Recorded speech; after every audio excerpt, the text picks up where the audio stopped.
No sé si De ustedes hecho, a mí no me sepan, consta pero... que él trafique drogas. Dale. Un caso estremecedor sacudió recientemente a México. El asesinato de una reconocida influencer que, sin saberlo, se encontraba en el centro de una operación de alto impacto contra el crimen organizado. El encargado de dirigirla fue el secretario de Seguridad, Omar García Harfuch, quien encabezó un despliegue masivo que terminó revelando un auténtico santuario del narcotráfico dentro de la lujosa residencia de Esmeralda F. En ese lugar, que hasta entonces era símbolo de ostentación y brillo en redes sociales, las autoridades hallaron más de media tonelada de sustancias ilícitas con un valor superior a 150 millones de dólares, escondidas entre accesorios de diseñador y vestidos de alta costura. Lo que parecía un palacio de cristal en Guadalajara terminó convirtiéndose en el escenario del descubrimiento criminal más sonado del año. Esmeralda, conocida por sus videos donde mostraba tacones de lujo y camionetas blindadas, fue asesinada junto con su familia en lo que se presume como un ajuste de cuentas. Su historia dejó en evidencia cómo el glamour digital puede ocultar vínculos peligrosos con mundos oscuros. Pero la redada en la exclusiva colonia San Andrés no surgió de la nada. Días antes en Nuevo Laredo, se había decomisado un cargamento de más de 500 kilos de cristal, ocultos entre rocas. Aquello que en un principio parecía un golpe aislado, resultó ser la primera pista de una operación mucho mayor que conectaba la frontera norte con el corazón de Jalisco. La madrugada del 27 de agosto de 2025, mientras las calles tapatías dormían en silencio, en el centro de mando las pantallas mostraban imágenes satelitales y drones sobrevolando la mansión. García Harfuch, con voz firme, dio la orden. No había margen de error. Instantes después, la Guardia Nacional y el Ejército irrumpieron en la residencia que hasta entonces representaba el ascenso de una estrella de redes. Lo que encontraron allí no solo golpeó de lleno a una de las organizaciones criminales más temidas, sino que también dejó una advertencia brutal. El lujo exhibido en Internet puede ser solo el disfraz de una realidad marcada por la violencia y la muerte. La residencia no era simplemente una casa lujosa, sino una fortaleza de 3 niveles con cristales blindados y puertas reforzadas. Tras esa fachada de opulencia que tantas veces aparecía en redes sociales, se escondía algo mucho más oscuro. Los agentes lo sabían. No estaban frente a criminales comunes, sino ante una célula bien estructurada del cártel Jalisco, expertos en disfrazar sus operaciones bajo la apariencia de una vida perfecta. La orden judicial de cateo, firmada apenas horas antes, era la culminación de meses de trabajo silencioso.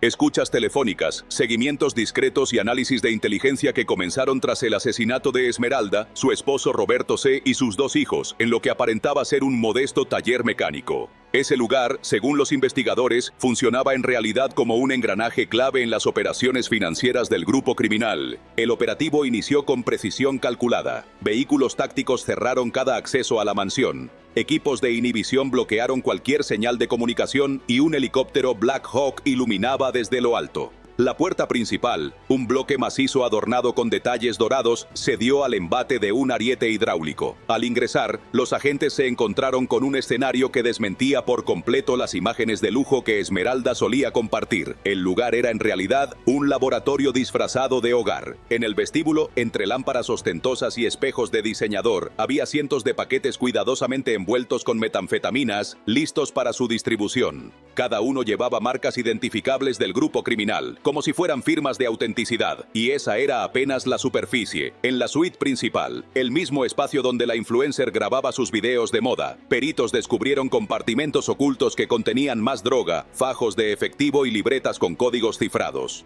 Una de ellas, cubierta en cuero oscuro, detallaba rutas que conectaban Guadalajara con la frontera norte, pasando por estados estratégicos como Sinaloa, Sonora y Tamaulipas. Las iniciales de Roberto Carlos aparecían una y otra vez en esos documentos, confirmando que su papel iba mucho más allá de comerciante de autos o agricultor.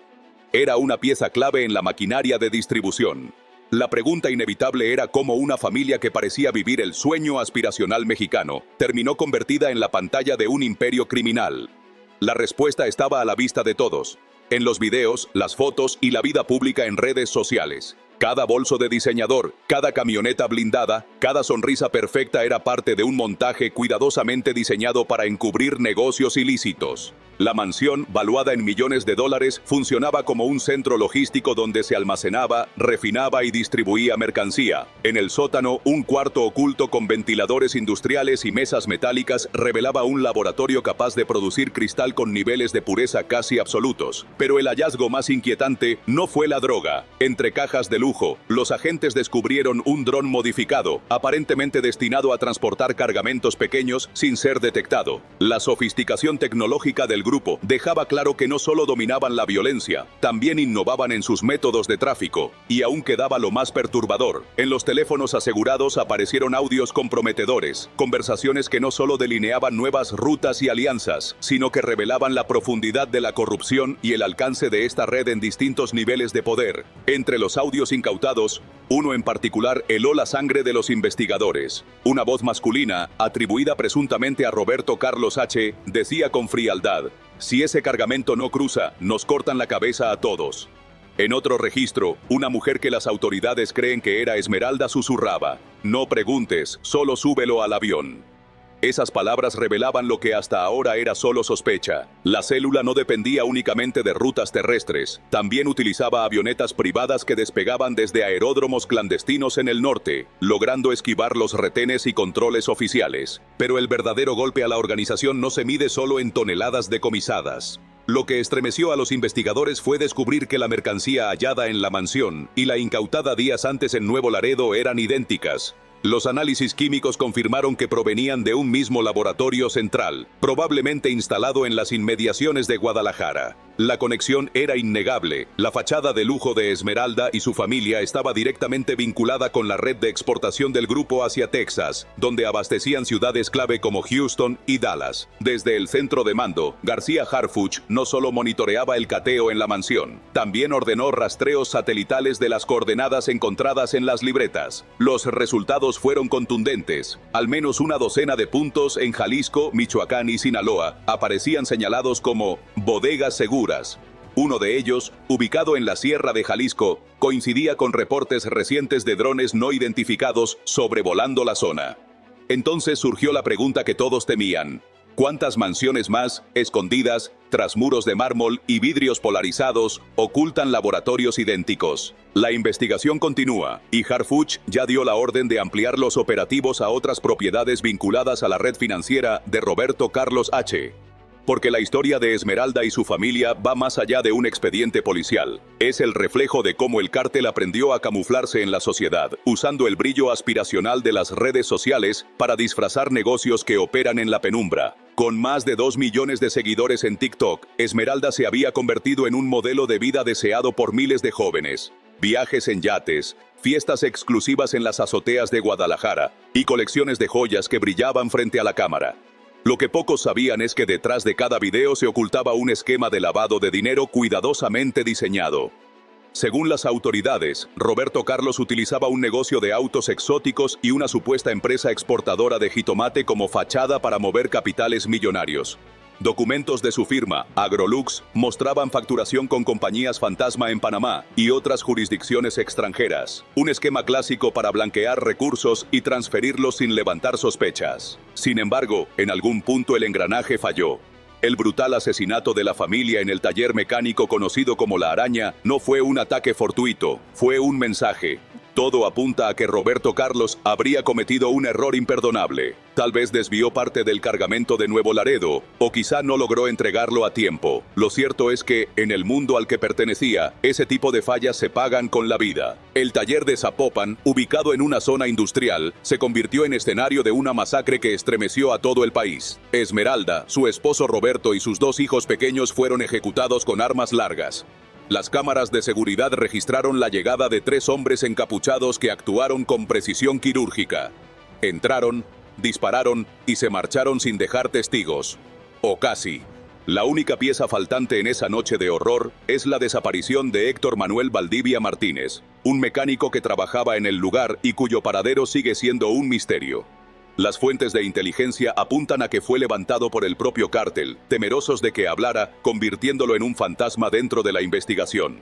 Horas después del cateo en la mansión, Omar García Harfuch apareció ante los medios con un mensaje contundente. Denunció la contradicción de una mujer que presumía lujos y sonrisas en redes sociales, mientras en paralelo cientos de familias en México sufrían las consecuencias de la droga que salía desde su propia casa. No vamos a permitir que el narcotráfico se disfrace de likes ni de seguidores, sentenció, lanzando una advertencia directa al CJNG, un grupo que no suele dejar pasar afrentas. La residencia, ahora asegurada por fuerzas militares, se ha transformado en un rompecabezas forense. Peritos encontraron huellas que no corresponden a los ocupantes habituales, confirmando que operarios del cártel entraban y salían como en una base logística. En un cuarto de control oculto había pantallas de alta definición que monitoreaban cada rincón, reforzando la idea de que aquella mansión era más una fortaleza que un simple hogar. Entre las pertenencias confiscadas surgió un hallazgo simbólico y perturbador. Un collar de diamantes con las iniciales del cártel grabadas, encontrado en el tocador de Esmeralda. Un objeto de lujo, pero también un recordatorio de cómo el crimen y la ostentación estaban unidos en cada detalle de esa vida. Mientras tanto, las redes sociales se llenaban de reacciones, memes, rumores y teorías de conspiración que intentaban explicar lo ocurrido. Pero más allá de los comentarios digitales, la realidad en Guadalajara era de tensión palpable. Comerciantes cerca de la zona reportaban menos clientes, escuelas reforzaban la seguridad y en las calles la gente caminaba con la sensación de estar bajo amenaza constante. Porque el miedo, una vez más, se convertía en el arma más poderosa del narco. Harfuch, sin embargo, parecía decidido a romper ese ciclo. En conferencia, con chaleco antibalas aún colocado, dejó claro que este operativo no era solo un golpe contra las drogas, sino un mensaje contra la impunidad. Su postura era firme, como si estuviera listo para encabezar él mismo el siguiente despliegue. Pero la investigación aún tenía cartas por revelar. Entre los documentos incautados en la mansión, analistas encontraron una lista de nombres. Algunos estaban tachados, otros subrayados, pero uno resaltaba de inmediato. Escrito con tinta roja, aparecían las iniciales HMUPM. Un nombre que, según los investigadores, podría cambiar el rumbo de todo el caso. Las iniciales HMVM correspondían a Héctor Manuel Valdivia Martínez, el mecánico desaparecido tras la masacre en el taller de Zapopan.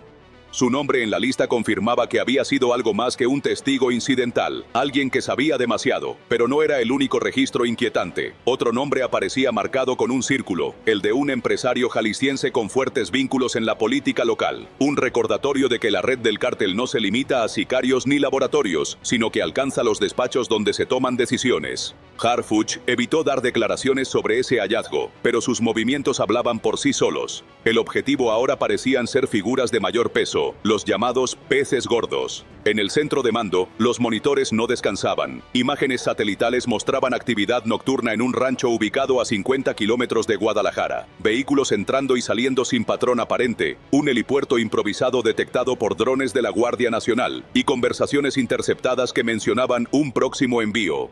Todo apuntaba a que ahí podría estar el verdadero laboratorio madre, la pieza que conectaba la mansión de San Andrés con el cargamento incautado en Nuevo Laredo. Mientras equipos tácticos ya se desplazaban hacia la zona, los rumores sobre un nuevo megaoperativo se expandían como pólvora. En paralelo, las redes sociales seguían proyectando otra narrativa. Los videos de Esmeralda FG continuaban sumando reproducciones. Unos usuarios la defendían como víctima de un sistema corrupto, atrapada por las decisiones de su esposo. Otros la retrataban como cómplice directa, consciente de cada movimiento y dispuesta a usar su imagen como escudo. Lo cierto es que su vida pública, los tacones de diseñador, las sonrisas en yates y las fiestas exclusivas, había sido el disfraz perfecto para una maquinaria que alimentaba una cadena de violencia nacional. Los peritos, sin embargo, hallaron algo que podría inclinar la balanza hacia una verdad incómoda.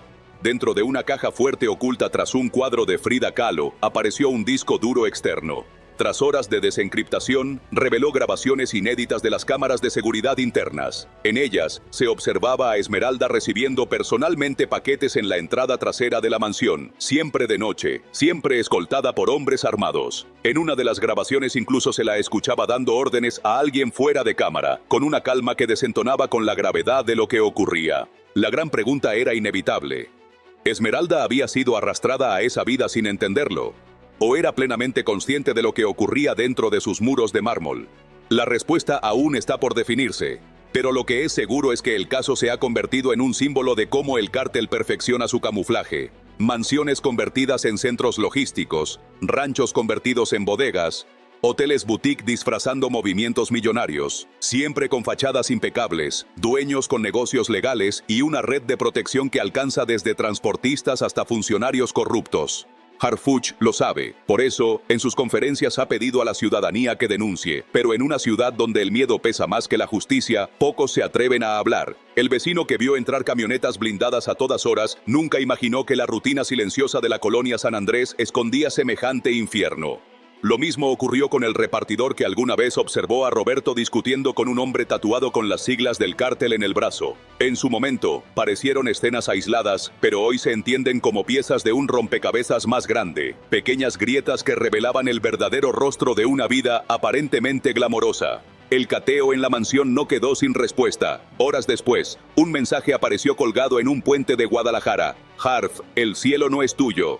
La advertencia en tinta roja recordó que el cártel sigue vivo, con capacidad de golpear en cualquier momento, y las señales de reorganización son claras: ataques a policías en Michoacán, bloqueos carreteros en Jalisco y rumores de ajustes internos. Pero Harfuch, sobreviviente de varios atentados, no parece retroceder. En una reunión de emergencia con el Gabinete de Seguridad, ordenó intensificar la vigilancia aérea y terrestre. Cada gramo que sacamos de circulación es una vida que salvamos, declaró mirando a las cámaras, como si hablara directamente a los jefes del cártel. La mansión, vacía y custodiada, se convirtió en un símbolo de esta guerra, un lugar donde el lujo y el crimen convivieron bajo el mismo techo hasta que la ilusión se rompió. Las pruebas incautadas siguen abriendo nuevas líneas de investigación. En el despacho de Roberto, una libreta con claves mencionaba a figuras apodadas El Tigre y La Sombra, personajes que la inteligencia mexicana ya sigue de cerca. En el disco duro recuperado, un mapa detallaba rutas aéreas que conectan Jalisco con países de Centroamérica, lo que sugiere una red de alcance transnacional. Los analistas creen que el CJNG ha comenzado a tejer alianzas internacionales y por ello, Harfuch solicitó colaboración directa de la DEA para rastrear los movimientos. En Guadalajara, el ambiente está cargado de tensión.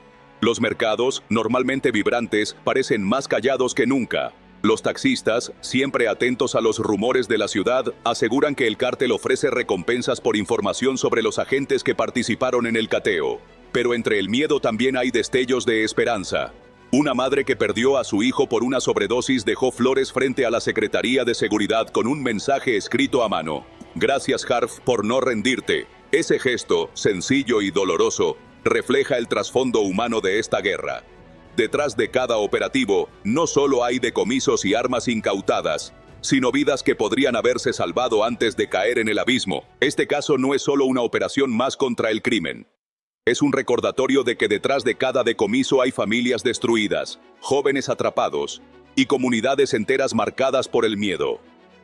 Conforme la investigación avanza, el foco se desplaza hacia un terreno inesperado: las redes sociales. Plataformas como TikTok e Instagram, donde Esmeralda construyó su imagen aspiracional, ahora están bajo cuestionamiento. ¿Cómo fue posible que alguien con vínculos tan cercanos al crimen organizado levantara millones de seguidores sin que nadie encendiera las alarmas? Los analistas advierten que los cárteles han aprendido a usar estas plataformas no solo como vitrinas de lujo, sino también como herramientas de reclutamiento, propaganda y coordinación clandestina. Un video anónimo, difundido hace apenas unos días, muestra un dron sobrevolando una carretera en Jalisco con un mensaje provocador: "Seguimos aquí". La respuesta de las autoridades fue inmediata. En un operativo paralelo, la Guardia Nacional decomisó 3 drones armados en las afueras de Zapopan, cada uno modificado para cargar explosivos. Como dijo Harfuch en su última conferencia, la guerra ya no se libra solo en tierra, también en el aire. Pero el golpe más inquietante no fue tecnológico, sino personal. Entre los documentos hallados en la mansión apareció una lista de objetivos, y entre ellos, en letras mayúsculas, estaba escrito su nombre: Omar García Harfuch.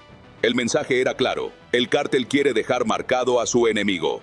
Aún así, el secretario no se mostró intimidado. En una entrevista reciente respondió con firmeza: "El día que tenga miedo dejaré de hacer mi trabajo, y ese día no ha llegado". Las autoridades han elevado la alerta en todo Jalisco.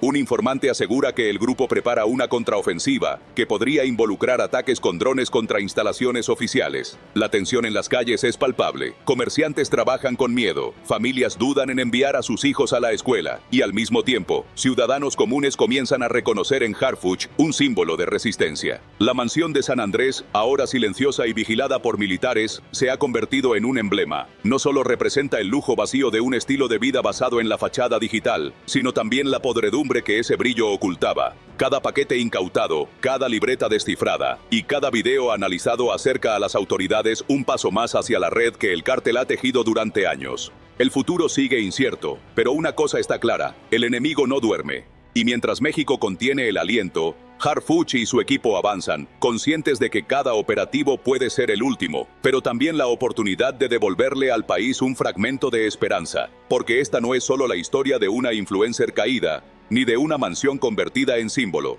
Es la historia de un país que lucha por no dejar que el crimen defina su destino.